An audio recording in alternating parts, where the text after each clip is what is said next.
শুরায়ে নিজামের তত্ত্বাবধানে এখন আয়োজন হচ্ছে এবং ইনশাআল্লাহ ইজতেমা হবেও শুরায়ে নিজামের তত্ত্বাবধানে। আচ্ছা। আমরা তো এর বিকল্প কিছু বলি না। বাকি আপনারা তো বলে থাকেন জোবায়েরপন্থী।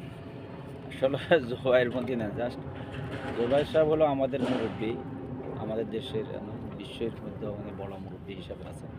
এইভাবে আপনারা বলেন আরকি জোবায়েরপন্থী। আসলে জোবায়েরপন্থী বলে কিছু না। এটা হলো শুরায়ে নিজাম বলা হয় আমাদের এটাকে।